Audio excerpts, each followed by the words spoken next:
À peine arrivée sur scène, j'ai été bloquée par des policiers. « Attendez, je suis en train de jouer. C'est mon concert. » L'officier m'a coupé court. « Vous êtes Nancy Black, une criminelle en cavale. » Quoi ? Ils m'ont pris pour ma seule jumelle. J'ai tenté d'expliquer que ma fille a coupé tous les liens avec cette fille. Mais on m'a menottée et m'a tirée de la scène. Je me suis retrouvée dans une sale fourgonnette qui était supposée de me ramener en prison avec 10 de plus pour l'évasion. Personne ne voulait m'écouter. Mes efforts tombaient à l'eau. Tant d'années et des efforts acharnés pour devenir une musicienne célèbre. J'avais un mauvais exemple de ma sœur criminelle qui a très déçu nos parents. Et voilà, moi à sa place en prison, fouillée, sans affaires personnelles, avec une tenue de prisonnier à la main. On m'a autorisé qu'un appel. J'ai appelé mes parents. Maman s'est mise dans les sanglots. Et papa a promis de trouver une solution. J'ai pas eu le temps de finir qu'un gardien m'a arraché le téléphone et m'a jeté dans une cellule pourrie et remplie de cafards. Il me fallait trouver la solution et m'évader d'ici. Le soir, on m'a amenée à la douche. Je tremblais de peur car j'étais encerclée par les détenus en colère. Elles étaient tout après Nancy qui leur a promis de les aider à s'échapper de prison. Un prisonnier m'a brutalement saisi et m'a pressé contre le mur. J'essayais de m'évader. « S'il vous plaît, arrêtez !» Et puis une fille musclée, tatouée, est entrée dans la loge. Les femmes se sont figées et lui ont fait place. Apparemment, elle était la principale ici. Elle s'est approchée de moi et m'a dit d'une voix rauque de la suivre. Les autres ont chuchoté que maintenant, j'étais finie. Après tout, Usher s'est montré dur sur les questions. Usher m'a amenée dans la cabine des toilettes et s'est approché de moi en me regardant fixement. J'allais me faire tuer comme une mouche maintenant. Mais Usher a dit qu'elle avait su tout de suite. Je n'étais pas Nancy. J'aurais fait tomber tout le monde. Et elle a ajouté que je ne pouvais pas survivre ici. Ma sœur, Nancy, avait trop d'ennemis. Mon Dieu, oui, ces femmes me dévoreraient. Qu'est-ce que j'étais censée faire maintenant ? Usher m'a répondu que j'avais besoin de m'évader. Et elle était prête à m'aider. Pourquoi cette femme grossière a-t-elle soudainement voulu m'aider ? Usher m'a dit qu'elle avait été contactée par mes parents. Ils étaient ses professeurs d'école et ils savaient qu'elle était dans cette prison maintenant. En échange de ma liberté, ils ont promis de s'occuper de sa petite fille qui est entrée dans le refuge. Qui aurait cru qu'un tel criminel puisse avoir un enfant ? Usher a dit qu'elle pouvait organiser mon évasion en 1 semaine. Il y a moins de sécurité en prison pendant les vacances. Mais j'ai dû l'aider à tout organiser et surtout à s'entraîner dur, car j'étais trop faible pour m'évader. Toute la nuit, je ne pouvais pas fermer les yeux. J'avais peur de Usher, mais il n'y avait pas d'autre option pour être libre. Dès le lendemain, elle m'a fait faire des pompes et des cercles à chaque marche. Les prisonniers nous regardaient, mais quand Usher était là, je n'avais pas peur. Lors d'une des marches, j'avais tellement à bout de force que je me suis mise à pleurer. Puis, Usher s'est senti mal pour moi et m'a laissé me reposer. Elle est allée chercher de l'eau et j'ai soudain réalisé. Usher n'était pas là, ce qui signifiait que les prisonniers allaient me déchirer. J'ai essayé de m'enfuir, mais il m'avait déjà bloqué le chemin. Mais le garde nous a appelés. Rassemblement pour le déjeuner. Les prisonniers ont commencé à partir en m'épaulant. « Ce n'est pas encore fini, salope !» siffla l'une d'entre eux. Déjà dans la salle à manger, j'ai rencontré Usher. Il m'a reporté qu'elle avait une idée de travail. J'étais musicienne, n'est-ce pas ? Donc, j'ai pu me souvenir des mouvements de projecteur comme d'un rythme musical. Usher ajoute qu'elle jouait du piano avec sa fille. Et soudain, j'ai remarqué qu'elle avait des larmes aux yeux. Mais s'est détournée et a fait semblant d'éternuer. J'étais surprise parce qu'il y avait tant de douleur dans ses paroles. Je n'avais aucune idée de la souffrance qu'elle ressentait à cause de la séparation avec sa fille. Pendant les journées suivantes, Usher a continué à me former pour que je puisse passer les projecteurs qui s'allumaient dans la cour de prison selon un système spécial. Nous avons mémorisé l'ordre dans lequel ils s'allumaient. Les projecteurs suivaient le rythme de la valse. 1 ou 2 ou 3, 1 ou 2 ou 3, 1 ou 2 et 3. Et bientôt, j'ai fait des progrès. J'étais engagée dans la musique pendant tant d'années, non pas pour rien, autonome. Même Usher a commencé à me faire des éloges. Un jour, il s'était l'évasion. Mais nous n'avons jamais décidé quoi faire avec la sécurité. Les amadouer ou les frapper à la tête. Usher a proposé de mettre le feu et de distraire l'attention de la sécurité, mais pour cela, elle avait besoin d'alcool, car il s'enflamme facilement. J'ai été surprise, mais Usher m'a dit qu'ils avaient vendu un rhum dans une des cellules sous le radar, et maintenant, il fallait que je m'en procure. Ces prisonniers vont certainement m'achever. Mais Usher a dit qu'il était temps pour moi d'apprendre à résoudre les problèmes par moi-même. Et elle a ajouté, ils ont toujours eu peur de Nancy. Et tu dois prendre exemple sur elle. Puis la nuit, je suis sortie doucement dans le couloir et j'ai descendu le mur jusqu'à la cellule où les prisonnières gardaient du rhum. Dès que je suis arrivée à la porte et que je me suis faufilée dans la cellule, quelqu'un a dit dans le noir que la souris était entrée dans la souricière elle-même. Je me suis figée de peur. Et à ce moment précis, j'ai entendu la voix de Usher dans ma tête. Tu dois résoudre les problèmes toute seule. Retournez à vos couchettes, j'ai crié fort et j'ai appuyé sur un interrupteur. Les lumières dans la pièce se sont allumées. Les prisonnières se sont figées et m'ont jeté un regard. Ils m'ont obéi et m'ont ouvert l'accès aux bouteilles. J'ai pris la première et je suis rapidement sortie de la cellule. Je suis retournée à Usher. Regarde ce que j'ai eu.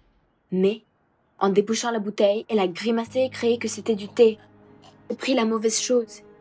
J'ai vu qu'Usher était très contrarié. J'ai caché tout le plan. Mais elle avait déjà promis à mes parents de m'aider. Qui d'autre s'occuperait de sa fille?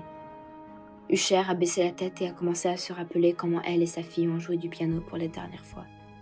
Et c'est là que j'ai compris. Et si nous organisions un concert en prison?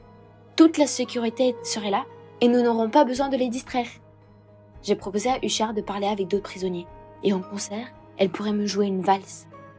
Il me serait plus facile de naviguer lorsque je m'échapperais, lorsque j'arriverais dans la cour de prison et lorsque je contournerais les projecteurs.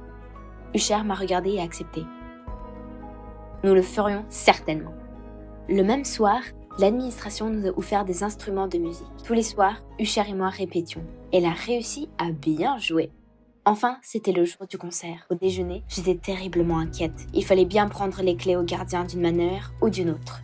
J'espérais que Usher m'aiderait, mais elle a été prise pour installer le piano. Qu'est-ce que j'étais censée faire? À ce moment-là, quelqu'un à proximité s'est étouffé avec un morceau de pain. À la même seconde, j'ai aussi mordu le pain et j'ai aussi commencé à montrer que j'étouffais. Le garde s'est immédiatement précipité vers moi. Les clés se sont mélangées à sa ceinture. Je les ai attrapées et presque saisies, mais soudain, je l'ai senti me frapper dans le dos pour que je puisse commencer à respirer. Il s'est levé par terre et je n'ai pas pu atteindre les clés. Bon sang! Le garde s'est déjà dirigé vers l'arcetie, mais je me suis précipitée vers lui et j'ai commencé à le serrer dans mes bras. Vous m'avez sauvée! Mais il m'a seulement dit impoliment de retourner à mon siège. Puis, je suis retournée à ma table en frottant la clé dans ma main. Je l'ai eu. Encouragée, j'ai couru vers le hall de Usher. Je lui ai souhaité bonne chance au concert et je l'ai remercié pour tout. Mais j'ai soudain hésité. Les adieux étaient terriblement tristes. À cela, Madame Usher a brièvement dit qu'il était temps de faire ce que nous avions préparé depuis si longtemps. Je devais m'enfuir maintenant, tant qu'il y avait encore une chance. Lorsque toute la sécurité s'est rassemblée dans le hall, je suis entrée discrètement dans le couloir. J'ai déjà ouvert quelques portes et j'étais à la sortie quand soudain, j'ai remarqué un agent de sécurité à côté. Merde!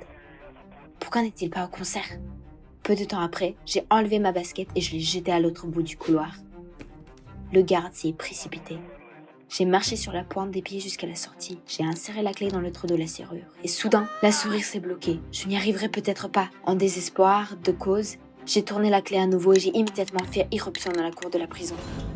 En marchant à pied sur l'herbe, j'ai entendu des sons lointains de musique. C'était Usher. Elle jouait pour moi. Tic-tac. Tendu à entendre, je me faufilais prudemment devant les projecteurs en m'orientant sur le rythme. 1 et 2 et 3. J'ai marché presque jusqu'à la clôture, mais soudain, Usher a perdu le rythme. Et c'est là que j'ai glissé. Mince! Le projecteur m'a aveuglé. Il y avait une sirène assourdissante qui hurlait. Et puis je me suis précipitée vers la clôture. Il fallait que j'y arrive. J'ai été prise dans les barbelés et je me suis blessée à la main. Mais j'ai quand même pu sauter. J'étais étonnée de ma force. Il semblait que l'entraînement d'Usher m'avait fait du bien. Je pense que j'étais enfin libre. Mais là, j'étais à nouveau aveuglée, cette fois par les phares de la voiture. Effrayée, je me suis précipitée dans les buissons, mais je n'ai pas eu assez de temps. Quelqu'un m'a attrapée, le bras. Je me suis retournée et je n'en croyais pas mes yeux. Devant moi se trouvait ma sœur Nancy. Et que faisait-elle ici? La sœur a répondu avec colère qu'elle avait découvert mon évasion. C'est pourquoi elle est venue ici pour l'empêcher. Après tout, je suis Stacy maintenant, la violoniste, dit-elle en se moquant. J'ai été frappée par l'éclair. De quoi parlait-elle? Cette garce m'a volé ma vie? Mais Nancy a dit en souriant que ce n'était pas difficile. Après tout, c'est la même chose. Nancy m'a saisi fermement et m'a traînée jusqu'à la porte de la prison. J'ai essayé de me défendre, mais elle était plus forte malgré mon entraînement. Il semblait que le jeu était terminé. Non, je ne veux pas retourner en prison, c'est la fin. Mais soudain, j'ai vu Usher dans le dos de Nancy. Elle a assommé ma sœur. Usher, qu'est-ce que tu fais ici? Tu viens de me sauver la vie. Je me suis rendu compte que j'avais raté ce rythme dans la mélodie quand j'ai entendu les sirènes, m'a-t-elle dit. Maintenant, cours vite. Et sache qu'Usher serait toujours là. Après une longue route, j'étais enfin à la maison. Je me suis précipitée chez mes parents et j'ai craqué. Combien elle m'avait manqué. Mon père m'a dit que tout ira bien maintenant. Nancy et Usher étaient retournés en prison. Et moi, j'ai retrouvé ma vie.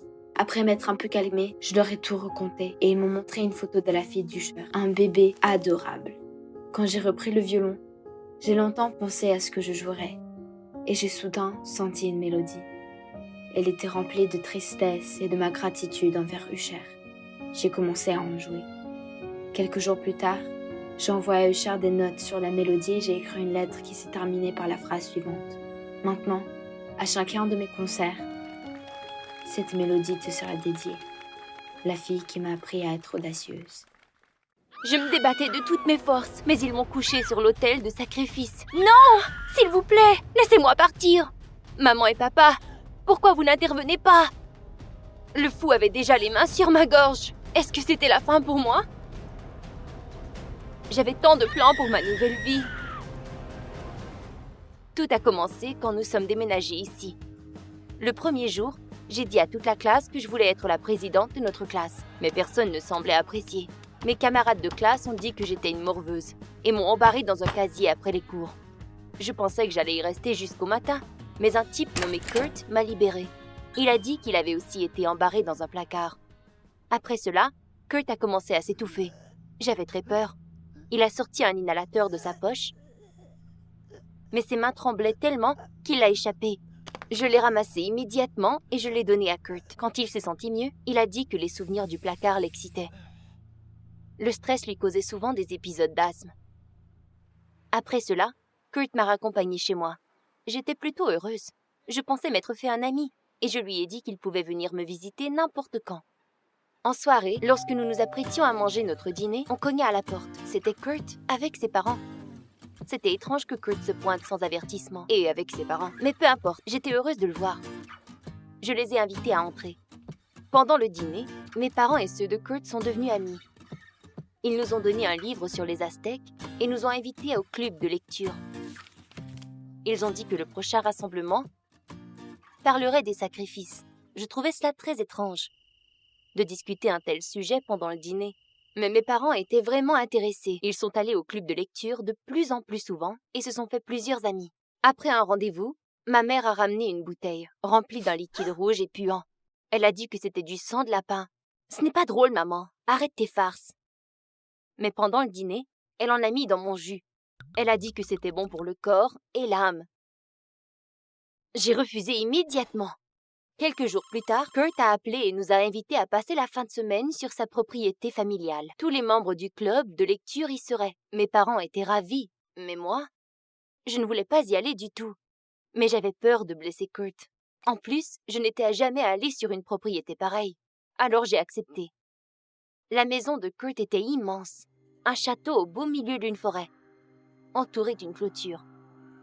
Près de l'entrée, un garde m'a demandé de rendre mon téléphone. Kurt a expliqué que sinon, l'Internet serait une distraction et m'empêcherait de participer aux échanges. J'ai dû donner mon téléphone à ces gros bourrus. C'était un déjeuner. J'ai vu de grosses tables avec des nappes blanches et mes parents étaient assis à l'une d'elles. Ils m'ont fait un signe de venir les rejoindre. Quelle atmosphère sérieuse. J'espère qu'ils vont nous apporter quelque chose de délicieux. J'ai si faim. Mais ils nous ont apporté des verres remplis de liquide rouge. J'ai immédiatement refusé de le boire. Et puis, un vieil homme fou s'est mis à me crier des choses, disant que je ne respectais pas les traditions communautaires. C'était l'élixir de vie, le sang de lapin. Alors maman ne blaguait pas. Boire du sang? Non merci, je ne le ferai pas. Mais vous êtes tous fous ou quoi? Les gardes m'ont immédiatement saisi. Mais qu'est-ce qui se passe? J'ai appelé mes parents, mais ils ne se sont même pas retournés. J'ai essayé de me débattre, mais ma vision est soudain devenue floue. Je me suis réveillée dans une cage à lapins. Comment cela est-il arrivé? J'ai paniqué, mais je ne pouvais pas bouger. La cage était trop petite. Mon corps entier était en douleur à cause de cette position inconfortable. Pourquoi faites-vous cela? Soudain, Kurt est apparu de la noirceur avec plusieurs clés. Il m'a sauvée encore une fois. J'ai commencé à courir, mais Kurt m'a arrêtée. Il s'avérait que j'avais insulté tout le monde du club de lecture lorsque j'ai refusé de boire le sang. C'était sacré, et le rejet de cette potion serait la malédiction de toute la communauté. Quelle connerie! Kurt a dit qu'il avait peur lui aussi. C'était la première fois que quelque chose du genre se produisait à une réunion, mais c'était trop dangereux pour se sauver maintenant. Tout le périmètre était surveillé par des gardes et nous devrions trouver une façon de passer inaperçu. Il avait probablement raison. Kurt m'a guidée jusque dans la maison. Tout le monde portait des masques d'animaux et dansait au rythme d'une musique ensorcelante. Un homme portant un masque avec des cornes est venu à moi et m'a demandé si j'avais réalisé quoi que ce soit. Je lui ai dit que je m'excusais. Après cela, on m'a dit que je pourrais me repentir demain. La communauté m'avait déjà trouvé la tâche parfaite. Le lendemain matin, tous les invités tiraient de gros étuis en fer du sous-sol pour les mettre dans une voiture. J'étais épuisée. Soudain, je me suis enfargée et j'ai échappé à un des contenants. Mes parents m'ont crié de faire attention. Quand tout le monde a quitté pour le déjeuner, j'ai décidé de voir ce qu'il y avait de si spécial dans ces étuis. Alors j'en ai ouvert un. Il y avait des organes humains à l'intérieur, des cœurs, des poumons. Je les ai touchés en tremblant. Ils étaient si froids et gluants. J'en ai presque vomi. Je devais sortir d'ici. Je ne pouvais pas me trouver quelque part à aller jusqu'à la tombée de la nuit. Je sursautais à n'importe quel petit bruit. J'avais peur que quelqu'un viendrait me chercher et je commençais à croire que Kurt m'avait abandonnée. Il a cogné à ma porte après minuit. Kurt avait trouvé une fente dans la clôture et nous devions quitter tout de suite. Nous étions presque rendus à la clôture lorsque j'ai entendu les pas des gardes. Ils s'approchaient. Merde! Nous nous sommes cachés derrière des rosiers. Les épines m'ont piqué le bras et je n'ai pas pu me retenir de crier. Le garde a immédiatement pointé sa lampe de poche dans ma direction. C'était la fin. Et puis, Kurt a ramassé une roche et l'a lancée en direction de la rue. Le garde s'est retourné et a commencé à aller dans cette direction. Nous avons couru aussi vite que nous le pouvions. Quand la propriété était déjà très loin de nous, nous avons décidé de prendre une petite pause. Je n'avais plus de force et j'avais très chaud. Nous nous sommes assis sur un billot de bois et Kurt a enlevé son pull. Son inhalateur a tombé de sa poche. Je l'ai ramassé et je m'apprêtais à le remettre dans sa poche lorsque j'ai vu son téléphone s'allumer. Kurt? Qui est-ce qui t'appelle? Kurt? Est-ce que tu es avec eux? Je me suis reculée violemment et Kurt m'a fait un sourire machiavélique. J'étais complètement paralysée. J'ai couru avec le peu de force qu'il me restait. Tout est devenu noir. Ensuite, je me suis réveillée sur l'épaule de Kurt. Il m'amenait encore plus creux dans la forêt. Mes mains étaient ligotées. « Laisse-moi aller !» J'ai essayé de me libérer, mais cela n'a fait que le fâcher. Il a dit que j'avais l'honneur d'être l'élu, que mes reins et mon cœur serviraient aux plus forts et aux plus dignes. Et puis, je me suis rappelé les organes dans les boîtes. J'ai commencé à me débattre et hurler à Kurt de me libérer. Mais c'était inutile, il ne m'écoutait pas. À ce moment, Kurt et moi sommes arrivés à une grande clairière. Au milieu de celle-ci, il y avait un énorme feu de camp et un autel. Tout le monde y était rassemblé, portant de longues robes blanches, les mêmes invités que j'avais vus au dîner. Aussitôt qu'ils ont aperçu Kurt, ils ont fait une révérence devant nous. Pour un moment, tout était très silencieux. Même les lapins dans les cages énormes ne faisaient aucun bruit. 2 gardes m'ont saisi et m'ont tiré jusqu'à l'autel. « Non, s'il vous plaît, non !» Du coin du regard, j'ai remarqué que mes parents étaient là aussi. « Maman, papa, pourquoi vous ne faites rien ?» Mais ils n'ont même pas regardé dans ma direction. Leurs yeux étaient fixés sur Kurt, qui me suivait. On m'a forcé de m'allonger sur l'autel. Les cordes étaient attachées autour de mes bras. Je criais pour qu'il me laisse partir, mais Kurt s'est approché et tous les spectateurs se sont mis à chanter son nom. « Non, Kurt, que tu oses me toucher !» Son visage était recouvert de sueur et ses mains étaient près de ma gorge, de plus en plus près.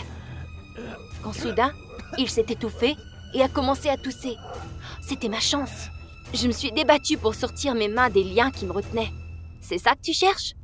Kurt avait échappé son inhalateur et je le brandissais devant lui. « Laisse-moi aller et je te le rends. » Kurt était à bout de souffle. Il allait suffoquer. Il est devenu pâle et attrapa la cage géante pour ne pas tomber. En laissant aller un dernier souffle, il a hoché la tête aux gardes pour me laisser partir. Après cela, les gardes ont enlevé mes liens. J'ai lancé l'inhalateur de toutes mes forces quelque part dans la noirceur. En tenant toujours sa gorge, Kurt l'a suivi, disparant dans la noirceur. Et puis, les sectateurs m'ont entouré. Leurs yeux pétillaient. Je n'y voyais aucune humanité. Les sectateurs m'entouraient de tous côtés. Je pensais qu'ils allaient me déchirer en 1000 morceaux.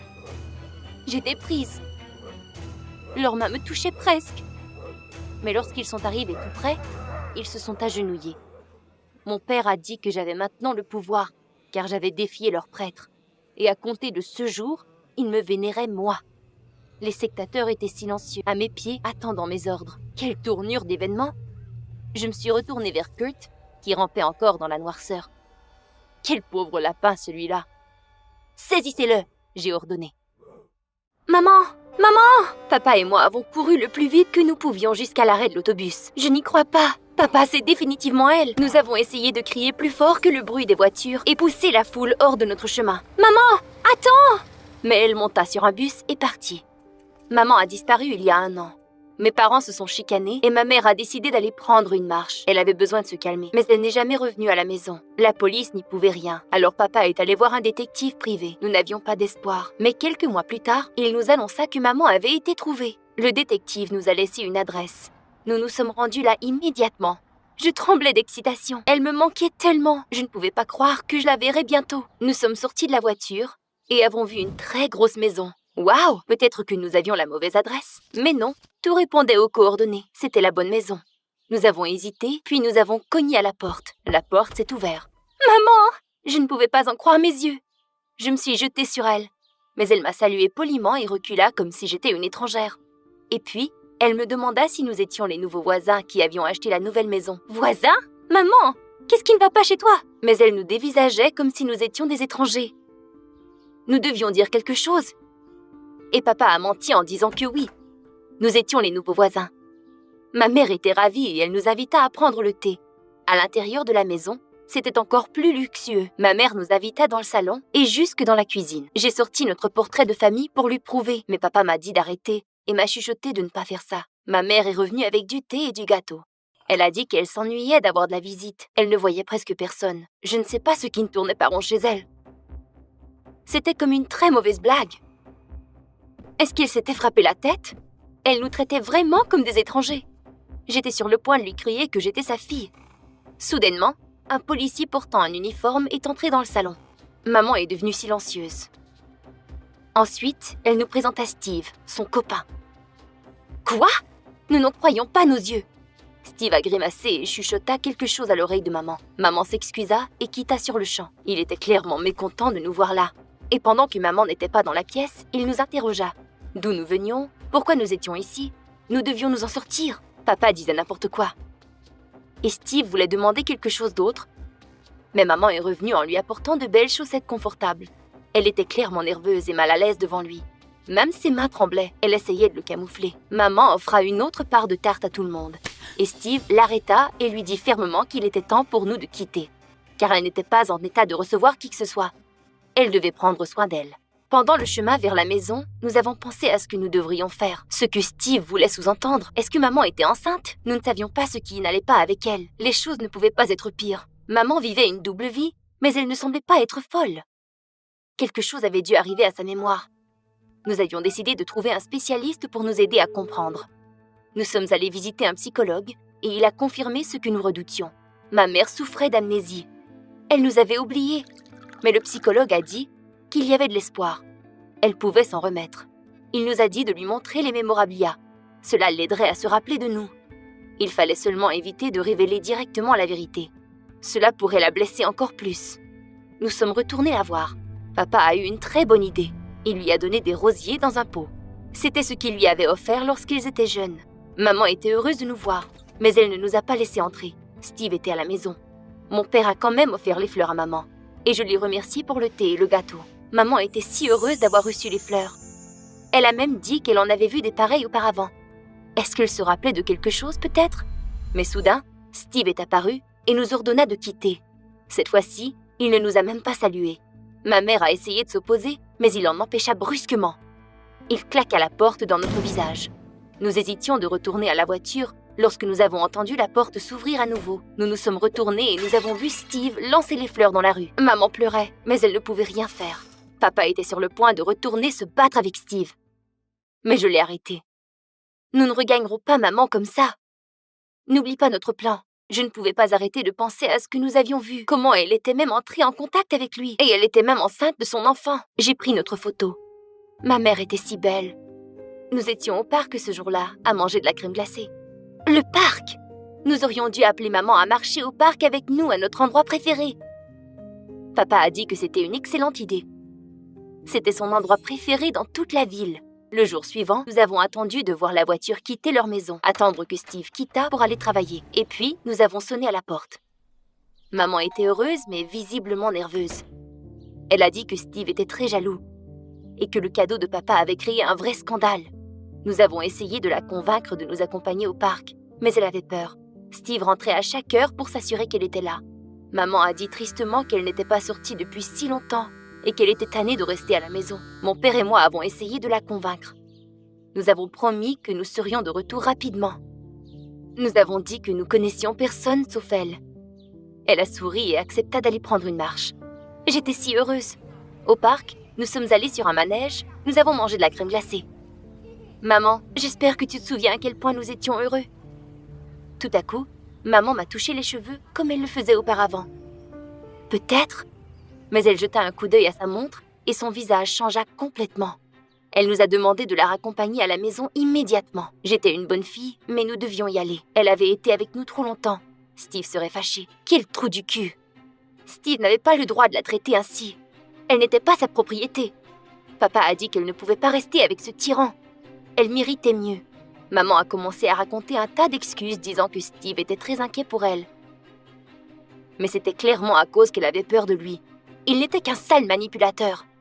J'avais déjà la photo en main. Je voulais dire la vérité à maman le plus vite possible. Que nous étions sa vraie famille. Mais nous avons entendu des sirènes de police. Steve est arrivé. Il était furieux.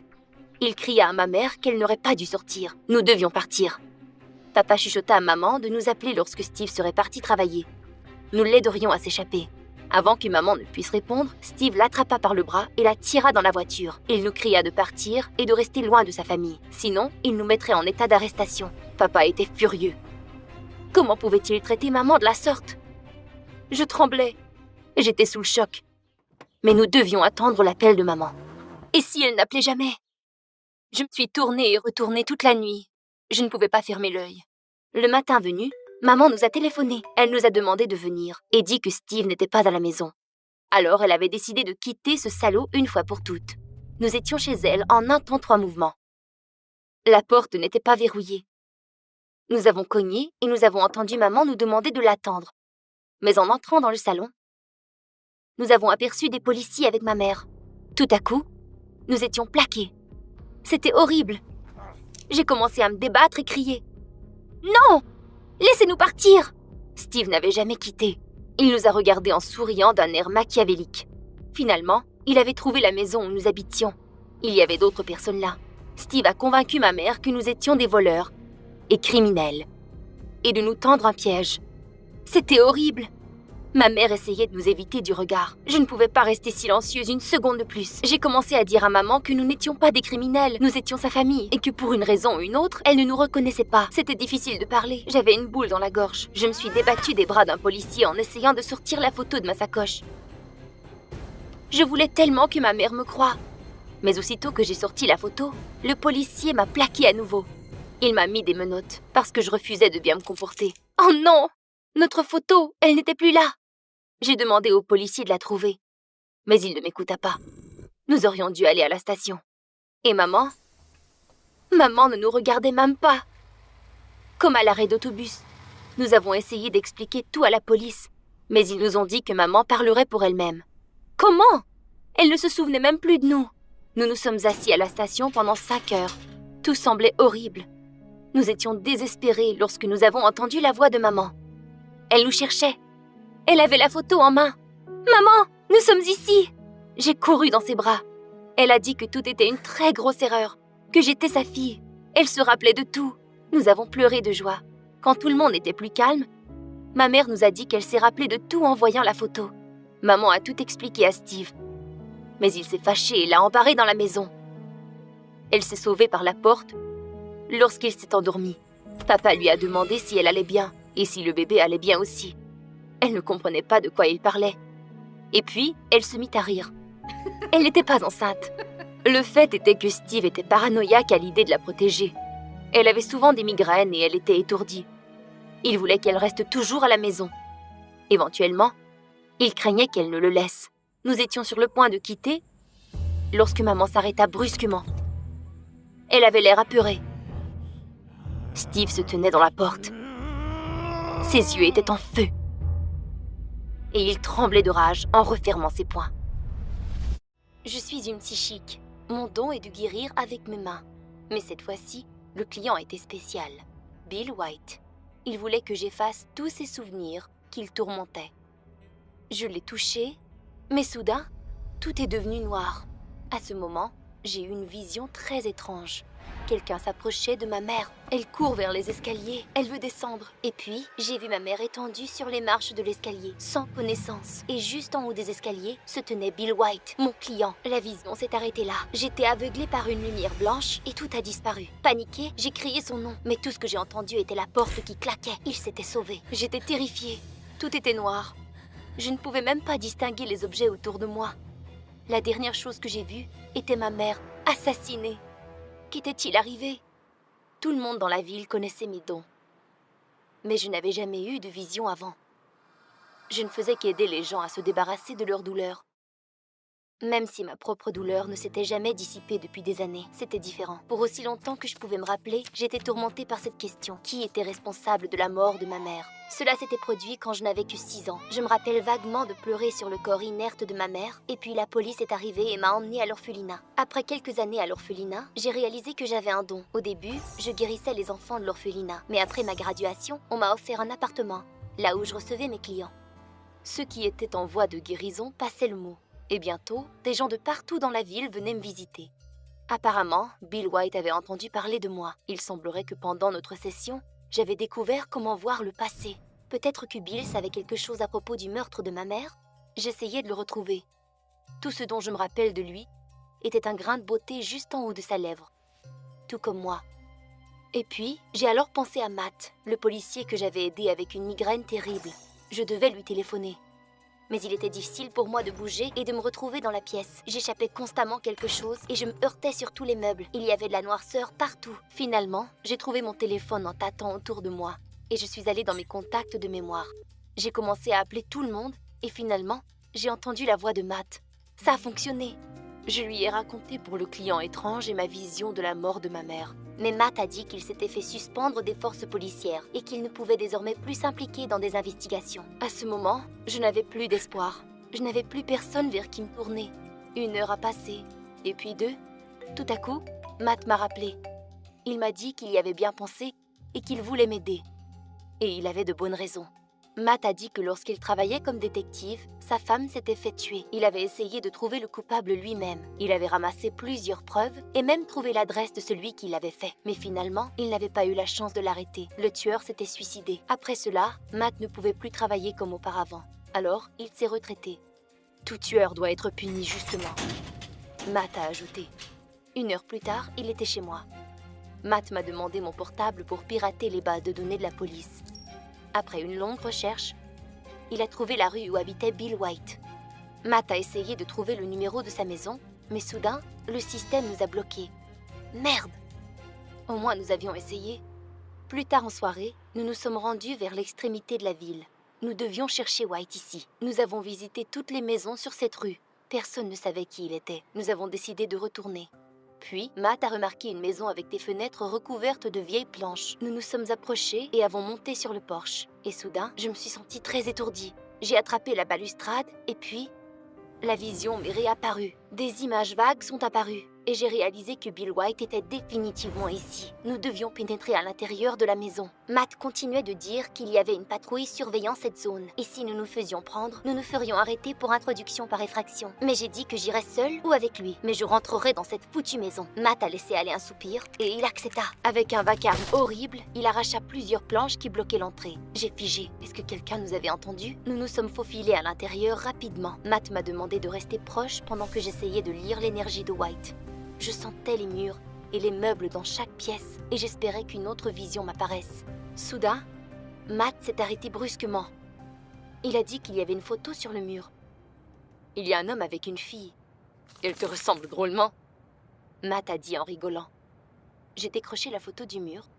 Une autre vision m'est apparue. Quelqu'un qui m'offrait un jouet.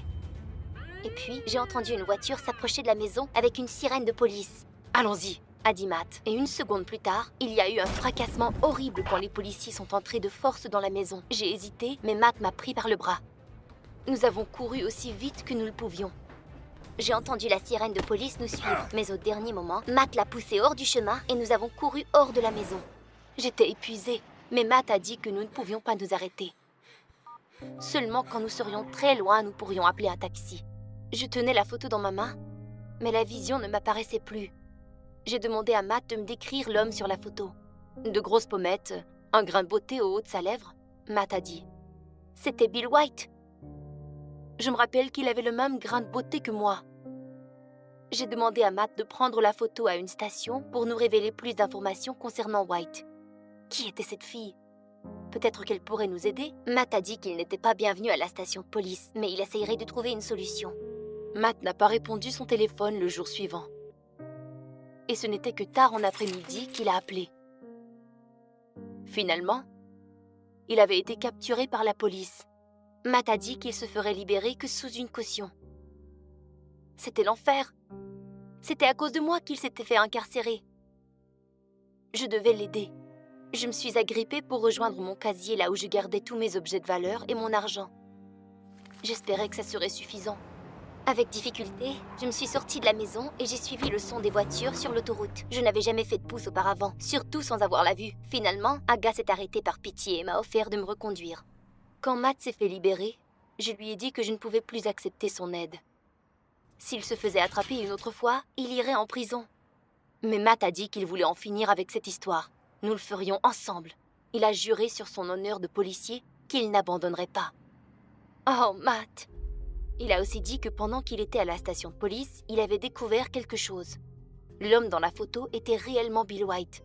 Matt a hésité un peu, et en soupirant, il a dit que Bill était mon père. Non! Alors la petite fille dans la photo, c'était moi? Une rancœur incroyable s'est emprise de moi. Comment avait-il pu nous abandonner? Je commençais à croire que White avait quelque chose à voir avec la mort de ma mère. Pourquoi se serait-il sauvé après qu'elle ait été tuée alors? Le matin suivant, nous avons conduit vers un voisinage pauvre, là où White pouvait être. Matt a parlé aux mendiants, mais personne ne savait rien. Nous étions sur le point de quitter. Mais un gueux s'est exclamé qu'il connaissait White. Pour quelques dollars, il nous a dit que ce White habitait dans une bâtisse abandonnée. Je sentais qu'il avait raison. White était prêt. J'ai suivi mon instinct. Matt et moi sommes descendus au sous-sol d'une maison. Et le pressentiment a été de plus en plus intense. White était ici. J'ai crié son nom et j'ai immédiatement entendu des pas. White avait décidé de s'enfuir. Encore. Police! Figé! Matt a dit en courant après Bill. Matt l'a rattrapé vite. Je l'ai entendu pousser Bill sur le sol et les menottes ont fait un son de clic. Bill respirait bruyamment et ne se débattait plus. Et puis, Matt a commencé l'interrogatoire. White a admis que toute sa vie, il avait été tourmenté par le regret de ce qu'il avait fait à sa femme. Il avait espéré que la psychique l'aiderait à se débarrasser de sa peine. Nous nous querellions. Je l'ai poussée et elle est tombée en bas des escaliers. White a dit, attristé. Je me déteste encore de m'être sauvée, d'avoir abandonné ma fille. J'ai essayé de la retrouver, mais sans succès. J'aimerais bien savoir où elle est maintenant, a dit White. Je tremblais et je ne pouvais plus dire un mot. Mais finalement, j'ai décidé de dire « Bill, c'est moi la fille que tu as abandonnée. Je suis ta fille. » Il y a eu un silence tendu Un moment plus tard, Bill éclata en sanglots et m'a supplié de le pardonner. Des larmes coulaient aussi sur mon visage. J'ai réalisé que je n'avais aucune rancune contre Bill. Et soudainement, j'ai recouvré la vue. Incroyable! Voir le monde autour de moi à nouveau était un vrai miracle. J'ai réalisé qu'aussitôt que j'avais pardonné mon père, ma souffrance avait disparu. C'était comme se faire offrir une seconde chance à la vie. Je ne savais pas quoi faire maintenant. Matt attendait que j'appelle la police, car mon père avait tout de même commis un meurtre. Mais je n'étais pas pressée de sortir mon téléphone. Toute ma vie, j'avais voulu punir les meurtriers. Mais est-ce que je le voulais vraiment encore ? Si vous lisez cette note, alors je ne suis plus en vie. J'ai été récemment adoptée par Bill et Irene Morris, mais je sais quelque chose. Ils veulent vendre mes organes. Tous les enfants disparaissent de leur lit. Parlez à Mademoiselle Larkin. Lors de mon premier jour au foyer d'accueil, j'ai trouvé cette note sur le matelas de mon lit. Les enfants qui avaient été adoptés avec moi couraient partout et je me tenais là, figée. Mes nouveaux parents Bill et Irene m'ont semblé étranges lorsque je les ai rencontrés pour la première fois. Ils étaient silencieux, comme s'ils cachaient quelque chose. La porte s'ouvrit en grinçant et Irene passa la tête et m'appela pour le petit déjeuner. J'ai rapidement mis la note sous le matelas et me précipitai en bas pour découvrir ce qui se passait. En descendant les escaliers, j'ai remarqué que la porte du placard était entr'ouverte. Alors j'ai décidé de regarder à l'intérieur. Dans la pénombre, je pouvais distinguer plusieurs lits de camp, chacun avec leur nom peint dessus. Johnny, Liz, Annie. Mais il n'y avait personne de tel nom parmi les enfants adoptés. À qui appartiennent ces lits ? Je me suis immédiatement rappelé le texte de cette horrible note. À l'orphelinat, on m'a parlé des gens qui vendent les enfants adoptés pour leurs organes. Je dois appeler la police tant que nous sommes encore en vie. Je savais que le téléphone était uniquement dans la chambre des parents. Je dois y aller d'une manière ou d'une autre. Mes parents me regardaient bizarrement pendant que nous prenions le petit déjeuner. Comme s'ils avaient compris que j'avais découvert leur secret. Je me suis levée de la table et leur ai dit que je me sentais pas bien, mais je suis allée dans leur chambre. En fermant la porte derrière moi, j'ai immédiatement saisi le téléphone et composé le numéro de la police. Soudain, quelque chose a craqué derrière moi, comme s'il y avait quelqu'un d'autre dans la pièce. Je me suis retournée, effrayée, mais il n'y avait personne. Une voix a dit « Bonjour, c'est le poste de police ?» Je leur ai chuchoté tout sur les parents étranges, la note, les lits d'enfants. Faites quelque chose, nous serons bientôt vendus pour nos organes. Mais le flic a apparemment pensé que c'était un canular et a raccroché. Puis, j'ai vraiment eu peur. Personne ne peut m'aider. J'ai décidé de me ressaisir. Donc, si la police a besoin d'une preuve, je la trouverai. Je commencerai par la visite à Mademoiselle Larkin, mentionnée dans la note. Le même jour, j'ai décidé de la retrouver. Il n'y avait pas une âme dans la région. Puis, j'ai remarqué une vieille maison abandonnée. La porte était ouverte et une pancarte disait « Miss Larkin ». Je suis entrée prudemment à l'intérieur. La maison était terriblement sale. Je suis allée au fond de la pièce et là, sur une chaise, au milieu des chats, était assise une terrible vieille femme, aux yeux pétillants. J'ai dit que Bill et Irene étaient mes parents et la vieille femme a souri. Il s'avère qu'ils avaient déjà un garçon, Johnny, qui lui rendait également visite parfois. Il a dit que ses nouveaux parents ont loué ses poumons développés, puis il a disparu. On dirait qu'il a été envoyé dans une école spéciale à Boston. Disparu ? Tant que la note ne montait pas. Je dois sauver tous les enfants. Quand je suis rentrée, j'ai remarqué un gars de mon âge qui se tenait à l'extérieur de la maison.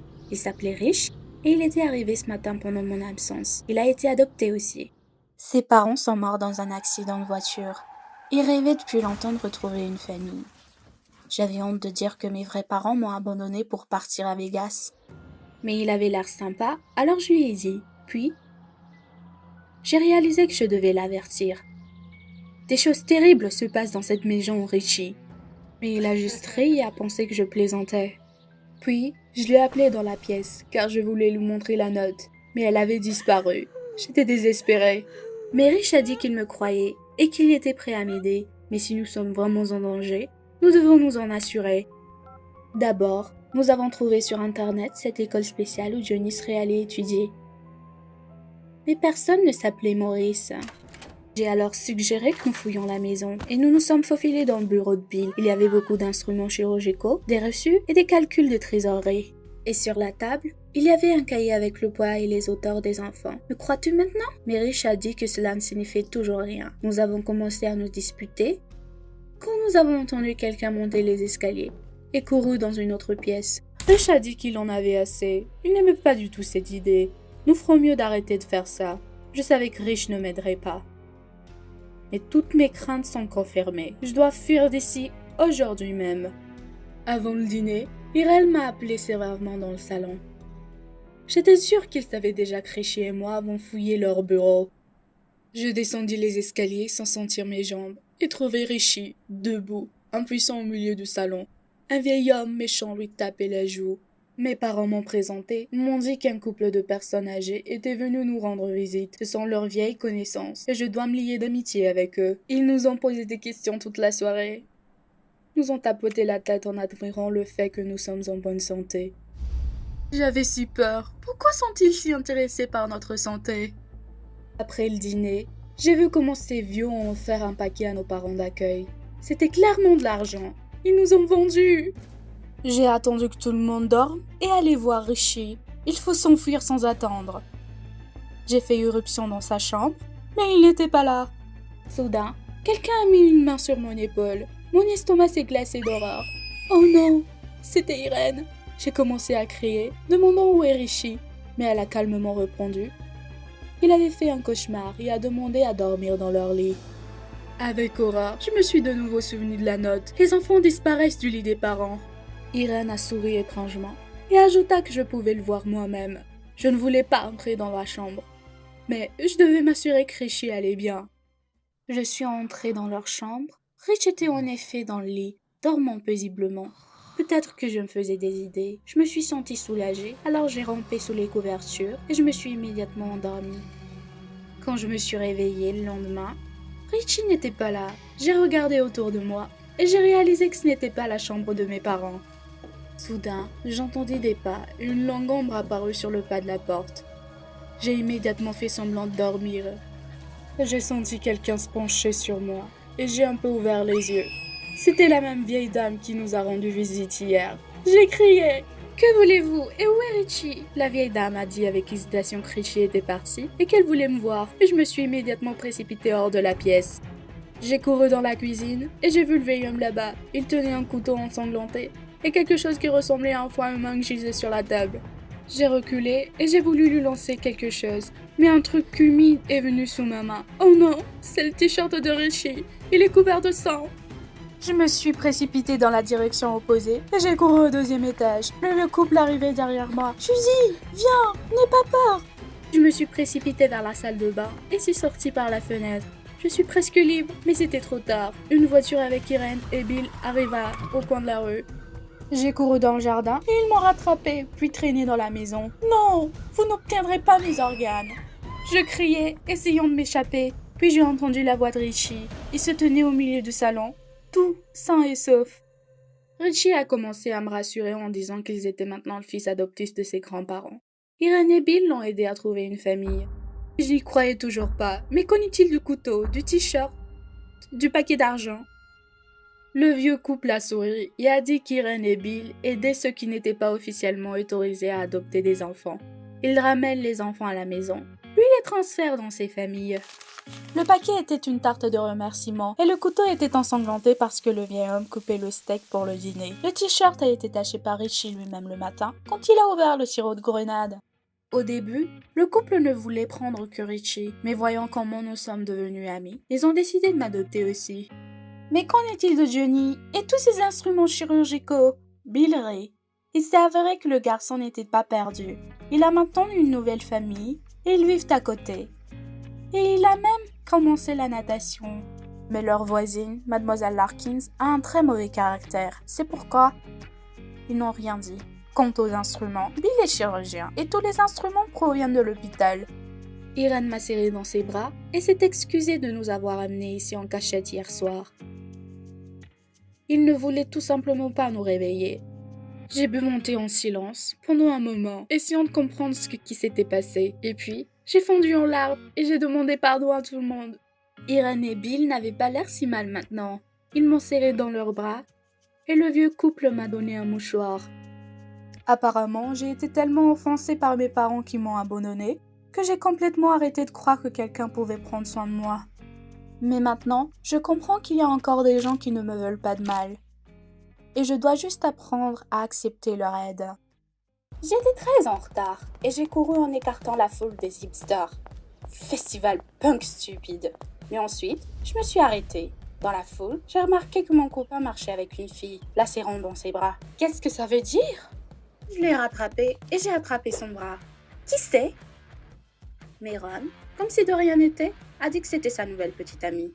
J'étais furieuse. Qu'en est-il de notre relation? Ron rit, disant que je l'avais trompé en premier. Je ne savais pas de quoi il parlait. Puis, Ron m'a montré une photo de moi en train d'embrasser un barman dans une discothèque. Mais comment ça se fait? Anxieuse, j'ai essayé d'expliquer que c'était probablement juste une fille qui me ressemblait beaucoup. Mais Ron ne voulait même pas m'écouter. Il est juste parti avec la fille. Dévastée, j'ai marché jusqu'au café où Wendy, mon amie, m'attendait. Nous devions nous rencontrer avant mon entretien. Wendy m'a fait un clin d'œil rapide en disant « Je vois pourquoi tu es en retard ». Mais ensuite, elle a remarqué que j'étais aussi pâle qu'un fantôme. J'ai essayé de dire quelque chose, mais je n'ai pas pu m'en empêcher. Et j'ai commencé à pleurer. Je lui ai parlé de Ron, de la photo, et que nous avions rompu. Je pensais que Wendy me soutiendrait, mais soudain, elle a dit que je n'avais pas à lui mentir. Elle était à cette fête et a tout vu de ses propres yeux. Wendy m'a même parlé. Apparemment, j'étais vraiment ivre. Il était clair pourquoi je ne me suis souvenu de rien. Mais je n'avais jamais bu un verre de ma vie. Mais Wendy ne m'a pas cru. Et elle était censée être ma meilleure amie?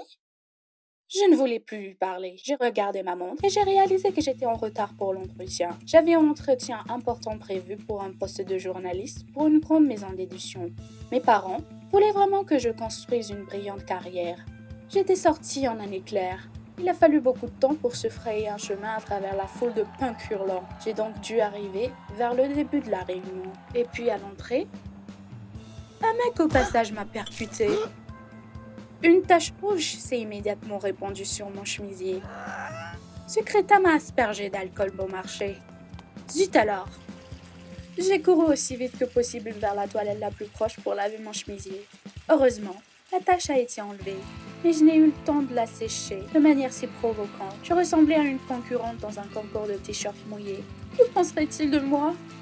De plus, maintenant on pouvait voir la vilaine cicatrice sur mon épaule droite. J'en étais gênée depuis que j'étais enfant. En soupirant, j'ai boutonné mon chemisier et j'ai couru à l'entrevue. Plus rien à perdre. Dès que je suis entrée dans le bureau du patron, il m'a jeté un regard dédaigneux. Bien sûr, un chemisier transparent. Et je sentais le vent. Avant que je ne puisse dire bonjour, le patron a brusquement dit que je ne leur convenais pas. Et tout ça à cause du chemisier? J'ai essayé d'expliquer, mais le patron m'a tendu un journal d'hier avec le titre Punk Festival Scandale. C'était moi sur la photo. L'article disait que j'étais terriblement ivre et que je chantais des chansons obscènes, à peine habillée, jusqu'à ce que la police m'emmène. J'ai cru que c'était complètement absurde.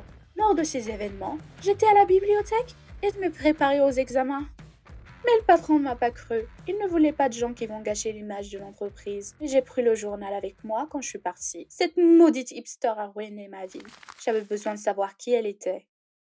Je suis donc allée à ce stupide festival. C'était dégoûtant, mais en tant que journaliste, il fallait aller jusqu'au fond des choses. J'ai montré une photo de la fille à un groupe de punk et j'ai posé des questions sur elle dans les bars. Et tout le monde a dit la même chose, que j'étais sur la photo et que j'étais cool. Merci pour votre aide. À un moment donné, j'ai pensé que c'était une farce de quelqu'un que je connaissais. Photoshop? Mais dans quel but? Soudain, mes pensées furent interrompues par un éclair de feu brillant. Je me suis approchée du site et puis, au milieu des flammes, je l'ai vu. Mon clone jonglait avec les balles enflammées.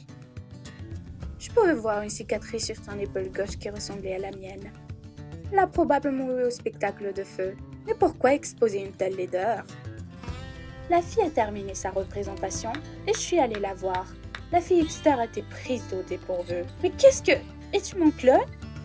Le nom de la fille était Alice. Elle m'a dit en riant qu'elle aussi avait été harcelée par des rumeurs selon lesquelles elle avait enlevé tous ses piercings et était enfermée dans la bibliothèque. J'ai essayé de lui expliquer que ma vie avait beaucoup plus souffert, mais Alice était absorbée par ses propres pensées. Elle pensait que c'était très drôle. Puis, Alice a été interrompue. il était nécessaire de retourner à la représentation. « Si t'as besoin de quelque chose, clone, tu sais où me trouver, dit-elle, avant de regagner la scène. Je suis rentrée chez moi dans un état de confusion totale. Qu'est-ce qui m'est arrivé? À la maison, j'ai parlé à mes parents de cette folle, Alice, et leur ai montré la photo. Elle était la raison pour laquelle j'ai échoué à l'entrevue. Mais ils ont jeté le papier sans même le regarder. Et si c'était mon clone ou ma sœur? Je me suis pas calmée, mais papa a dit que cela n'avait aucun sens. Tout ce qui importait était mon échec. Maintenant, tu dois étudier 2 fois plus pour entrer à l'université. Il a annoncé que je serais assignée à résidence jusqu'aux examens. Lui et ma mère ont décidé que pendant ce festival, je n'avais rien à faire dans la rue. Je devais penser à mon avenir. D'accord, papa, mais je ne pouvais pas arrêter de penser à Alice. Qui était-elle et d'où venait-elle? Nous avions besoin de reparler. J'ai donc décidé de m'enfuir de chez moi et de sortir par la fenêtre. Je n'avais jamais violé les interdictions de mes parents auparavant. Mais la vérité était bien plus importante. Alice était contente de me voir, mais j'ai immédiatement sauté sur elle et lui ai demandé pourquoi elle voulait ruiner ma vie. Mais Alice a juste ri et a dit que tout ce qui était en train de se passer était pour le mieux et a offert de participer à un spectacle de feu ensemble. Ce sera spectaculaire, comme un spectacle de feu jumeaux. Eh bien non. Pourquoi j'agiterais les boules de feu à moitié nues? Mais Alice a posé une condition. Elle parlerait d'elle en détail après ma participation à l'émission. Eh bien, j'étais prête à tout pour découvrir la vérité. Pour avoir une similitude totale, Alice nous a fait identiques. Nous sommes devenus complètement indiscernables l'une de l'autre. Nous avons pratiqué un peu et le spectacle a commencé. Je ne m'y attendais pas, mais c'était un vrai délice. Pendant le spectacle, je ne pouvais pas quitter Alice des yeux. Avec les feux allumés, elle avait l'air si libre, si confiante. Pas d'obligation, pas de bourrage, pas de règles. Oh, j'aimerais pouvoir ressentir cette liberté pendant une seconde. J'ai fixé Alice, et le feu que je tenais se pencha hors du chemin. Ma chemise a immédiatement pris feu. J'ai crié. Alice a rapidement sauté vers moi et a éteint le feu. La chemise était en ruine, et je l'ai enlevée. Puis, Alice remarqua ma cicatrice. Nous avons trop de choses en commun, copie, a-t-elle présenté. Je l'ai regardée et j'ai pensé. Alice et moi étions des personnages complètement opposés, mais je l'aimais aussi. C'était incroyable. Et puis, il y avait les coïncidences, les cicatrices, la même apparence, comme dans les films. Mélanie, rentre immédiatement. J'ai entendu quelqu'un m'appeler. Je me suis retournée et j'ai vu ma mère et mon père dans la foule. Zut! J'étais confuse, mais Alice, découvrant que c'était mes parents, m'a attrapé la main et nous avons couru. Alors que nous traversions la foule, j'entendais mes parents me demander de m'arrêter. « Mélanie, je t'en supplie !» Je me suis retournée un moment.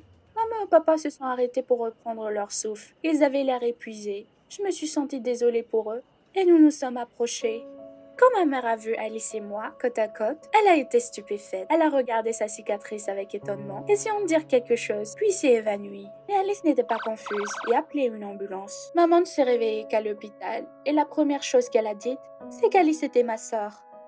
Il s'est avéré que nous étions nées jumelles siamoises, et que nos épaules étaient fusionnées.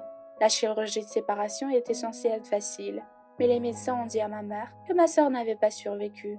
Mais maintenant, elle a reconnu Alice. Elle sentait que c'était sa fille.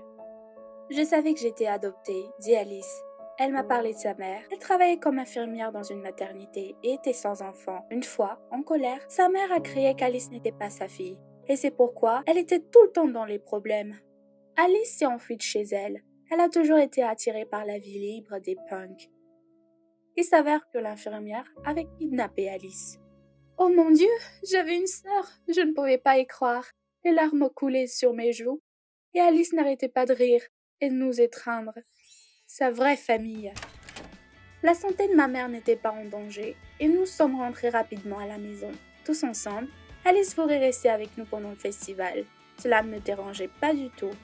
Bientôt, j'ai réussi les examens et mon assignation à résidence a été levée.